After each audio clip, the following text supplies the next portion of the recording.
ሰላም እንዴት ናችሁ? ዛሬም ሁልጊዜም እንደማደርገው አንድ አሪፍ ያልኩትን ፊልም ይዤላችሁ መጥቻለሁ። የቤተሰብ ቁጥራችን 54400 ደርሷል። ለዚህም በጣም ነው ማመሰግነው። አሁንም ቢሆን ሰብስክራይብ ያደረጋችሁ 55000 እንድገባ አግዙኝ። ፊልሙን ከመጀመራችሁ በፊት የምሰራቸው ፊልሞች ሌሎች ሰዎች ጋር እንዲደርስ የላይክ ምልክቷን መጫን እንዳትረሱ። ወደ ፊልሙ ታሪክ ስንሄድ ፊልሙ ሲጀምር አንድ ሰው ወደ ቤቱ እየገባ ዋሌትና ቁልፉን ጠረጴዛ ላይ ሲያስቀምጥ ያሳየናል። ጠረጴዛው ላይም የአንዲት ቆንጅዬ ልጅ የምርቃት ፎቶ ይታያል። ከዛም ይህንን የተቀመጠው ዋሌት ሌላ ሰው መጥቶ ያነሳዋል። ለበኩል አንድ ትልቅ ሆቴል ውስጥ የምትሰራ አንዲት ሪሴፕሽኒስት ያስተዋውቀናል። እችም ሴት ሲንቲያ ትባላለች። ቀደም ብለው የሆቴል ክፍል የያዙ እንግዶች እየተንገላቱ ነው። ምክንያቱም ኮምፒውተር ፕሮግራሙ በስነ ስርዓት እየሰራ አልነበረም። እንግዶቹን በጣም ተናደው ሊሳ የት ነው ያለችው ብለው ጠየቋት። እሷም ገና ሚያሚ አልመጣችም፣ ወደ ሚያሚ እየመጣች ነው ትላቸዋለች። ደንበኞቹ በጣም ተናደው ሲንቲያን ፍጠኝና ሊሳ ጋር ደውይላት፣ እሷ መፍትሄ አታጣም አሏት። የተባለውም ሊሳ ወዲያው ነበር መፍትሄ የፈለገችላት። እናም እነዚህን ሰዎች እንዳታስቀይሚያቸው እንዲደሰቱ አንዳንድ ነገር አድርገሽ ሌላ ክፍል ስጫቸው አለቻት። ሊሳም ፕሌን መያዝ ስላለባት በጣም እየተቸኮለች ወደ ኤርፖርቱ እየገባች ነው። በዚህ መሀል አባቷ ይደውልላትና ዋሌቴ ጠፋ አይተሽዋል ብሎ ጠየቃት። እሷም አሁን በጣም ቸኩያለሁ፣ ነገ ሀገሬ ከገባው በኋላ እደውልልሃለሁ አለችው። ደም ሲሰረቅ ያየነው ዋሌት የሊሳ አባት ዋሌት ነው። ዛ ኤርፖርት ገብታ ልክ ፕሌኗ ልትሄድ ስትል የእነሱ በረራ እንደተሰረዘ ትሰማለች። ነገር ግን በሌላ በረራ ሊወስዷቸው እንደሆነም ሰማች። ሊሳም ቼኪን ለማድረግ ተሰልፋ ቆማ መጽሐፍ እያነበበች ነበረ። ከፊት ለፊት የቆመችው ሴትዮ ይህንን መጽሐፍ በጣም ነው የምወደው፣ አሪፍ መጽሐፍ ነው ትላታለች። ሊሳም ምንም ሳታቅማማ መጽሐፉን ለዝች አሮጊት ሰጠቻት። አንድ መንገደኛ ከኤርፖርት ሰራተኞች ጋር በጣም እየተጨቃጨቀ ነበር። ሊሳም ጣልቃ ትገባና ነገሩን ልታብራራለት ትሞክራለች። እባክህ የተቻላትን እያረገች ነው፣ እንደዚህ አታናግራት አለችው። ሰው ሊሳንም ሲያመነጫጭቃት ከሊሳ ኋላ ተሰልፎ የነበረው ሰው ጣልቃ ይገባና እሱም ያወራዋል። ሊሳም ከኋላ ቆሞ የነበረውን ሰውዬ ዞራ ታመሰግነውና የሆቴል ማናጀር መሆኗን ነገረችው። የበረራ ሰዓታቸውም እስኪደርስ ኤርፖርት ውስጥ ያለ ሬስቶራንት ሄደን አንድ ሁለት እንበል ይላታል። እሷም ይቅርታ ስልክ መደወል አለብኝ አለችው። በዚህ መሀል ይህንን ሰው በድጋሚ ኤርፖርት ውስጥ ያለ ሬስቶራንት ውስጥ ብቻውን ቁጭ ብሎ ታየዋለች። ሊሳም ብቻውን እንዲሆን ስላልፈለገች ሄዳ አጠገቡ ቁጭ ትላለች። ይህም ሰው ቴክሳስ ምን ልታረግ መጣሽ ብሎ ጠየቃት። እሷም ቤተሰቦቿን ልጠይቅ እንዳመጣች ነገረችው። እሱም በዚህ መሀል ጃክሰን እንደሚባል ስሙን ይነግራታል። ኤርፖርት ውስጥ ቁጭ ብለው ቴሌቪዥን እያዩ ነበረ። እናም የሀገሪቷ የደህንነት ዋና ኃላፊ ንግግር እያደረገ ነበር። እነ ሊሳም ወደ ፕሌናቸው የሚገቡበት ሰዓት ይደርሳል። ሊሳም መቀመጫ ቦታዋን እየፈለገች እያለ እንደ አጋጣሚ ሆኖ ከጃክሰን አጠገብ ነው የምትቀመጠው። ሁሉም መንገደኞች ፕሌን ውስጥ ከተሳፈሩ በኋላ ፕሌኑን መነሳት ይጀምራል። ፕሌኑን ከተነሳ በኋላ ሊሳ ጃክሰንን ምንድን ነው የምትሰራው ብላ ጠየቀችው። ጃክሰን ቀጥ ያለ መልስ መመለስ አቃተውና ዝም ብሎ ዙሪያ ጥምጥም ይሄዳል። እሷም ይህ የግል ህይወት ስለሆነ መናገር ካልፈለግ አላስገድድህም አለችው። ጃክሰን ስራዬማ የግል ህይወቴ ነው፣ ነገር ግን አሁን ከአንቺ ጋር ይገናኛል አላት። ሊሳም በጣም ግራ ተጋብታ አልገባኝም፣ ምን ለማለት ፈልገ ነው ትለዋለች። ጃክሰንም ቻርልስ የሚባል ሰው የሆቴልሽ ደንበኛ ነው፣ አብዛኛው ጊዜ ቪአይፒ ሩም ነው የሚያርፈው ይላታል። እና ምንም አላስታወሽም ይላል። ሊሳ ምንም ትዝ ያለኝ ነገር የለም ብላ ነበር የመለሰችለት። ጃክሰንም ችግር የለውም እኔ በደንብ አስታውስሻለሁ፣ ይህ ሰው አሁን ወደ ሆቴልሽ እየመጣ ነው፣ እናም በደንብ አርገሽ አዳምጪኝ። አባትሽን በህይወት ማግኘት የምትፈልጊ ከሆነ እያንዳንዱ እምልሽን ነገር መስማት አለብሽ አላት። ሳም ይሄ ሰው እያስፈራራት ስለነበረ የአይሮፕላን አስተናጋጇን ለመጥራት ሙከራ ስታረግ ይመለከታትና የአባቷን ዋሌት አውጥቶ ያሳያታል። የማይመስል ነገር ከማድረግሽ በፊት ፈጠን ብለሽ ይህንን ዋሌት ተመልከችው አላት። ሳም የአባቷን ዋሌት ጠረጴዛው ላይ ስታይ በጣም ነበር የደነገጠችው። ሊሳም የአባቴን ዋሌት ኬታ መጣ ብላ ትጠይቀዋለች። ጃክሰንም እኔ አይደለም የወሰድኩት፣ ይህንን ዋሌት ያመጣልኝ አንዱ የስራ አጋሪ ነው ይላታል። ሊሳም እነዚህ ሰዎች የአባቷ ቤት ገብተው የአባቷን ዋሌት መስረቅ ከቻሉ እሱንም የሆነ ነገር ያደርጉታል ብላ ፈራች። አሁንም በድጋሚ የበረራ አስተናጋጇን ለመጥራት ትቆማለች። ጃክሰንም ማንም ያምንሽ የለም። እዛ ላይ ደግሞ አንድ ነገር ለአንድ ሰው ብትናገሪ አባትሽ ይሞታል አላት። በረራ አስተናጋጇም ሊሳ ቆማ ስትመለከታት ቁጭ በይ ብላ በምልክት ትነግራታለች። የበረራ አስተናጋጇም ወደ ሊሳ ትመጣና ምን ልርዳሽ ብላ ጠየቀቻት። ሊሳም እያለቀሰች ነበር። ጃክሰንም ጣልቃ ይገባና ምንድን የፈለግሽው ትራስ ወይስ ብርድ ልብስ አላት። ሊሳም እንደሰው እያለቀሰች ምንም አልፈልግም ብላ የበረራ አስተናጋጇ መለሰቻት። በረራ አስተናጋጇ ምንም እንዳትጠራጠር ጃክሰን ቤተሰቦቿ ሞተው ሀዘን ላይ ስለሆነች እንደምታለቅስ ይነግራታል። ሊሳም ጃክሰንን አባቴን ምንድን ያረከው ብላ ጠየቀችው። ጃክሰንም እምልሽን እስካረግሽ ድረስ አባትሽ ምንም አይሆንም አላት። የበረራ አስተናጋጇም ውሃ ይዛ ትመጣና ለሊሳ አይዞሽ ብላ ሰጠቻት። ጃክሰንም የሆቴሉ ማናጀር ስለሆንሽ ምንም ነገር ማድረግ ትችላለሽ፣ እናም ፈጠን ብለሽ የዛን ሰው የሆቴል ክፍል ቀይር ይላታል። እዛ እኔ እንደዚህ አይነት ነገር መወሰን አልችልም ትለዋለች። ጃክሰንም ማድረግ እንደምትቺ በደንብ ነው ማቀው፣ በዛ ላይ ደግሞ እኔ ከፈለግኩ የግድ ማድረግ አለብሽ አላት።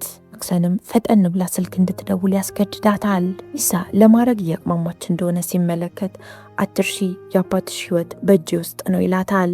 ዛም አባቴ ደህና መሆኑን በምን አረጋግጣለሁ አለችው። እሱም ምንም አታስቢ፣ አባትሽ ቤት ውስጥ ቁጭ ብሎ ቴሌቪዥን እያየ ነው፣ የኔ ሰው ደግሞ ውጪ ቁጭ ብሎ ሰዓቱን እየጠበቀ ነው ይላታል። መጀመሪያ አባቴ ጋር ደውዬ በህይወት እንዳለ ማረጋገጥ እፈልጋለሁ አለች። እሷም መጀመሪያ አባቷ ጋር ትደውልለታለች። አባቷም ስልኩን ያነሳዋል። እሷም አባዬ ብላ ስሙን ስትጠራ የሊሳ አባት ልጁ በጣም እንደፈራች ስለተረዳ ምን ሆነሽ ነው ብሎ ይጠይቃታል። መሀል ጃክሰን ስልኩን ይቀማትና ይዘጋዋል። ምክንያቱም የአባቷን ደህንነት አረጋግጣለች። እዚህ መሀል አንዲት ሴት ወደ ጃክሰን ስመጣና የሆነ ነገር እርዳኝ ብላ ጠየቀችው። ጃክሰን የማይሆን ነገር እንዳትሞክሪ ብሎ አስጠንቅቋት ነበር የሄደው።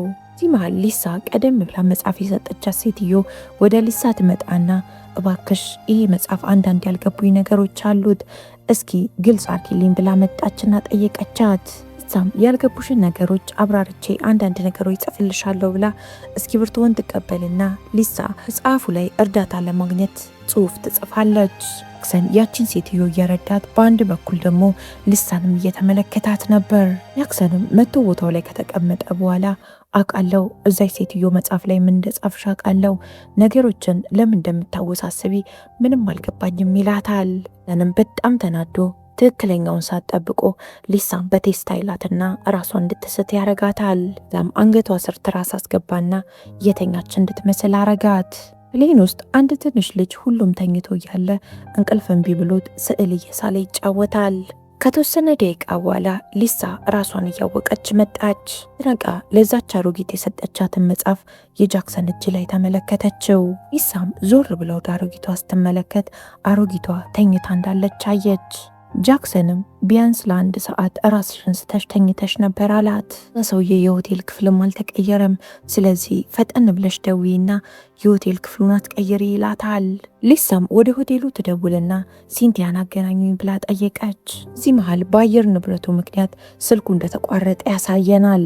ዛም ስልኩ እንደተቋረጠ እያወቀች ከሲንቲያ ጋር እንደሚያወራ ማስመሰሏን ግን ትቀጥልበታለች።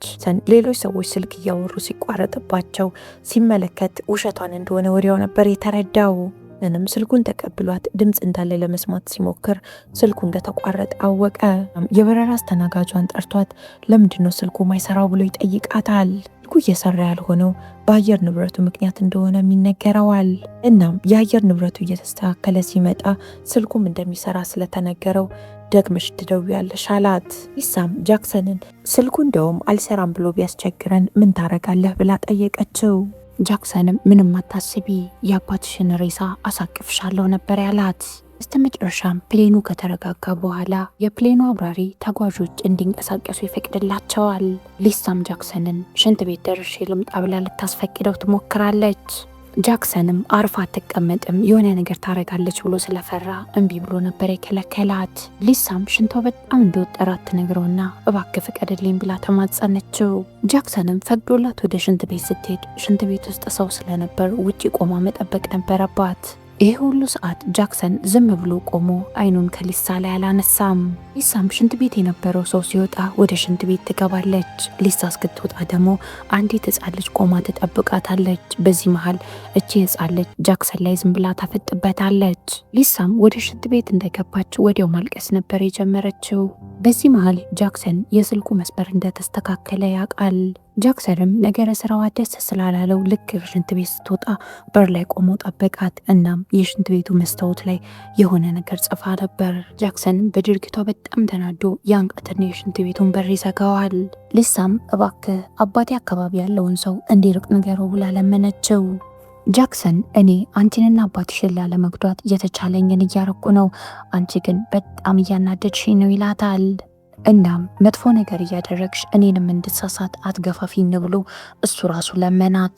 ከዛም ሊሳና ጃክሰን ተያይዘው ከሽንት ቤት ይወጡና ሄዶ መቀመጫቸው ላይ ይቀመጣሉ። እንደ አጋጣሚ የሆኑ ፕሌኑ ሲንገጫገጭ ስዕል እየሳለ የነበረው ልጅ ከተኛበት ይነሳና ከጎኑ የተቀመጠው ወንድሙን እስክሪብቶ የስ ብሎ ጠየቀው። እናም በዚህ መሃል እስክሪብቶ እንደጠፋበት ያያል። ጃክሰንም ሊሳ ወደምትሰራበት ሆቴል ይደውልና ሊሳን አሁን አናግራቸው ብሎ ስልኩን ሰጣት። ሊሳም ስልኩን ከተቀበለች በኋላ ሲንቲያን ጥሩልኝ ትላለች። ከዛም እንደተባለችው ያ እንግዳ ወደ ተባለው ክፍል እንዲዘዋወር ነገረቻት። ሲንቲያም የተባለችውን እሺ ብላ ነበር የተቀበለችው። ሊሳም ወደ ጃክሰን ፊቷን ታዞርና አሁን ማድረግ ያለብህን ታውቃለህ፣ ሰውዬ ጋር ደውልለትና ከአባቴ እንድርቅ ንገረው አለችው። ጃክሰንም መቼ ስራው አለቀ? ስራው እኮ አላለቀም አላት። ያ እዛ ሆቴል የሚያርፈው እንግዳ ልክ እንደሞተ አባትሽን እንተዋዋለን ይላታል። ሊሳም ምን እያልክ ነው? ይህ ሰው እኮ ብቻውን አይደለም፣ ቤተሰቡም አብረውት አሉት። እሱም ብቻ ሳይሆን ቤተሰቡንም ትጎዳለህ ትለዋለች። ጃክሰንም ይህ እኮ የኔ ትእዛዝ አይደለም፣ የበላይ አካሎች ያዘዙኝን ትእዛዝ ነው መሰራው፣ ስለዚህ አርፈሽ ተቀመጭ ብሎ አስጠነቅቃት። ብዙም ሳይቆይ የሀገሪቱ የደህንነት ኃላፊ የሆነው ሰው ሊሳ ወደምትሰራበት ሆቴል ይመጣል። እናም የመጣው ከቤተሰቦቹ ጋር ነበር። ሲንቲያም ለቦዲጋርዶቹ ክፍል እንደተቀየረለት ትነግራቸዋለች። ቦዲጋርዶቹም ላለቃቸው ክፍል ተቀይሯል ብለው ነገሩት። እሱም ማን ነው ይህንን ክፍል የቀየረው ብሎ ሲንቲያን ይጠይቃታል። እሷም ሊሳን ያለችው ስትል እሱም ችግር የለውም ሊሳ ያለችው ነገር ከሆነ ችግር የለውም ብሎ ይቀበላል። ነገር ግን ቦዲጋርዶቹ ክፍል መቀየሩ ብዙም አላስደሰታቸውም። በስተመጨረሻም ፕሌኑ ማያሚ እየደረሰ ነው። ሊሳም ቀስ ብላ ዝቅ ትልና ከልጁ ሰርቃ የደበቀችውን እስክሪብቶ ከሱሪያ ውስጥ መዛ ታወጣዋለች። ጃክሰንም ከፕሌን እንደወረድን ካፌ ገብተን ቡና እንጠጣለን ይላታል። እናም እንዲሞት የተፈለገው ሰው ልክ እንደሞተ አንቺም ነጻ ትለቀቂያለሽ አላት። በሌላ በኩል የደህንነቱ ቦዲጋርዶች ክፍሉን ከጥግ እስከ ጥግ እየፈተሹት ነው። ከዛም በመስኮት በረንዳ ላይ ይወጡና ወደ ውጪ ሲመለከቱ ባህሩ ላይ አነስ ያለች ጀልባ ይመለከታሉ። ፖሊሶችም ሄደው እቺን ጀልባ ይፈትሻሉ። ጀልባው ላይ ያሉ ሰዎች አሳ እያጠመዱ ነው። ሌላ ምንም የተደበቀ ነገር አላገኙም። ፕሌኑ አርፎ ልክ የፕሌኑ በር ሊከፈት ሲል ሊሳ ፈጠን ብላ እስክሪብቶውን አንስታ የጃክ አንገት ላይ ትሰካዋለች። ከዛም ስልኩን ትቀማውና ፈጠን ብላ ከፕሌን ለመውረድ ሞከረች። ሁሉም መንገደኞች የጃክ አንገት ላይ የተሰካውን እስክሪብቶ እየተመለከቱ በጣም ተደናግጠው ምን ማድረግ እንዳለባቸው ግራ ገብቷቸዋል። ሊሳ የፕሌኑ በር ልክ እንደተከፈተ ነበር ከፕሌን ለመውረድ የሞከረችው። በዚህ መሃል የአውሮፕላን አስተናጋጇ ፈጠን ብላ ለፖሊስ የተፈጠረውን ነገር ታመለክታለች። ሊሳ የኤርፖርት ፖሊሶችን ሸውዳቸው አመለጠች። ጃክሰንም አንገቱ ላይ የተሰካውን እስክሪብቶ ከነቀለው በኋላ ደሙን ለማስቆም አንገቱ ላይ ስከርብ ያስራል። ሊሳም በወሰደችው ስልክ ወደምትሰራበት ሆቴል ለመደወል ትሞክራለች። ነገር ግን ስልኩ እየሰራላት አልነበረም። በሌላ በኩል ከኤርፖርት ሳትወጣ ጃክሰን ከሩቁ ይመለከታታል። ሊሳም ልክ ስትመለከተው ራሷን ለማዳን መሮጥ ትጀምራለች። እዛም ለመሄድ የተዘጋጀ ባቡር ውስጥ ትገባና ከጃክ አመለጠች። ከባቡሩም ከወረደች በኋላ ፈጠን ብላ የቆመ መኪና ሰርቃ ከአካባቢው ትርቃለች። አሁን ስልክ እየሰራ ነው። ሊሳም ሲንቲያ ጋር ትደውልላትና አሁን ፈጠን ብለሽ የደህንነት ዋና ኃላፊውን ከዛ ክፍል አስወጪው አለቻት። ሲንቲያም ራስሽ ከሆነሽ ወደዛ ክፍል ይግባ ያልሽው ትላታለች። ሊሳም እንደውም ፈጠን ብለሽ የእሳት አላርሙን አብሪው፣ ከዛም በአካል አግኝተሻቸው ችግር ውስጥ እንዳሉ ንገሪያቸው ብላ ነገረቻት። ሲንቲያም ስልኩን ከዘጋችው በኋላ የእሳት አላርሙን ታበራዋለች። በሌላ በኩል ትንሿ ጀልባ ላይ አሳ የሚያጠምዱ የሚመስሉ ሰዎች አሳ እያጠመዱ አልነበረም፣ ከውሃ ውስጥ የደበቁትን መሳሪያ ያወጣሉ። ሲንቲያም ደህንነቱ ያረፈበት ክፍል ትሄድና ችግር ውስጥ እንዳለ ነገረችው። የደህንነቱ ጠባቂዎችም ፈጠን ብለው ደህንነቱና ቤተሰቡን ይዘው ከዛ ክፍል ለመውጣት ይሞክራሉ። እነዛ ጀርባው ላይ ያሉ ሰዎች መሳሪያቸውን ከውሃ ውስጥ አውጥተው አሁን እየገጣጠሙት ነው። ደህንነቱ ካረፈበት ክፍል እንደወጣ ነበረ ተኩሱ የተተኮሰው። ይህንንም ጥቃት ያደረሱት ሰዎች ስራችንን ጨርሰናል ብለው በማሰብ ጀርባቸውን አስነስተው ለመሄድ ይዘጋጃሉ። ሊሳ አሁን ደግሞ ቀጥሎ ለአባቷ መደወል ትጀምራለች። የያዘችው ስልክ ቻርጅ ስላልነበረው ስልኩ ወዲያው ነበር የዘጋባት። በዚህም ምክንያት ወደ አባቷ ቤት ሄደች። የአባቷ ቤት በር ላይ አንድ ማታውቀው ሰው ቆሟል። ሰውየውም ሽጉጡን አውጥቶ ወደ ሊሳ ሲተኩስ፣ ሊሳ ደግሞ መኪናዋን ቀጥታ ወደሱ ነርታ ሰውየውን ትገጨዋለች። ሊሳም ከመኪናው ከወረደች በኋላ አባቷን ፍለጋ ወደ ውስጥ ትገባለች። የሊሳ አባት ምንም የደረሰበት ጉዳት የለም፣ ደህና ነበር ያገኘችው። ሊሳ ተጎድታ ስለነበረ አባቷ ቁስሏ የሚያሽግበት ነገር ለመፈለግ ይሄዳል። ሊሳም ፈጠን ብላ ፖሊስ ጋር ደወለች። እዛም ሲንቲያ ጋር ደወለችላትና እንዴት ሆናችሁ ምን ተፈጠረ ብላ ጠየቀቻት። ሲንቲያም ምንም አልተፈጠረም አሁን ደህና ነን ትላታለች። ሊሳም ወደ ሆቴል ለመሄድ አባቷን የመኪና ቁልፍ ጠየቀችው። በዚህ ሰዓት ጃክ ቤቷ መጥቶ እንደቆመ ስትመለከት በጣም ነበር የደነገጠችው። ሊሳም እርዳታ ፍለጋ አባቷን ስትጠራ አባቷ እየሰማት አይደለም። ጃክ አንገቱን በጣም ተጎድቶ ስለነበር በስነ ስርዓቱ እንኳን ማውራት አልቻለም። ለዛም ሆኖ ግን ጃክ ሊሳን አሁንም እያስፈራራት ይገኛል። ሳም ወደ ኪችን ስትገባ አባቷ ራሱን ስትወድቁ አገኘችው። ሳም በጣም ተናዳ አሁን በጣም አርፍደሃል፣ ሁሉም ሰው ደህና ነው፣ እናም ስራችሁ ተደርሶበታል ትለዋለች። ሳም ሮጣ ከጃክ ለማምለጥ ስትሞክር ሲከተላት ወንበር ጠልፎት እንዲወድቅ ታደርገዋለች። በመጨረሻም ወደ መኝታው ክፍላ ገብታ በሩን ትቆልፍና በመስኮት ዘላ ትወጣለች። ጃክም በሩን ለመክፈት እየታገለ እያለ ቤት ውስጥ ድምጽ ይሰማል። ወደ ኪችን ሲሄድ የሊሳ አባት ከወደቀበት ተነስቷል። በስተመጨረሻም ሊሳ ስልክ ይደወልላታል። የተደወለላትም ከፖሊስ ጣቢያ ነበር። እሷም ስልኩን ታነሳና ፈጥነው እንዲደርሱላት ትናገራለች። በስተመጨረሻም በጣም ከብዙ ትግል በኋላ ሊሳ በአባቷ ሽጉጥ ጃክሰንን ትገለዋለች። በስተመጨረሻም የሁሉ ነገር ካበቃ በኋላ ፖሊስ ይደርስላቸዋል። ሊሳም ወደ ሆቴሏ ተመልሳ መጥታ እንግዶቿ ደህና መሆናቸውን አረጋገጠች። እዚህ ፊልም ታሪክ እዚህ ላይ ያበቃል። እስካሁን አብራችሁን ስለቆያችሁ በጣም ነው ማመሰግነው። የቤተሰብ ቁጥራችን 55,000 እንዲደርስ አሁንም ቢሆን ሰብስክራይብ እያደረጋችሁ እኔታችሁን አበረታቱኝ። የማትፈልጉትን ነገር እንድታረጉ ሰው አስገድዷችሁ ያውቃል? እንደዚህ አይነት አጋጣሚዎች ካላችሁ አንድ ቁጥርን ኮመንት ላይ ጻፉልኝ። ስለ ፊልሙ ያላችሁን ሀሳብና አስተያየት ኮመንት ላይ ከመጻፍ ወደኋላ እንዳትሉ። እወዳችኋለሁ። ቻው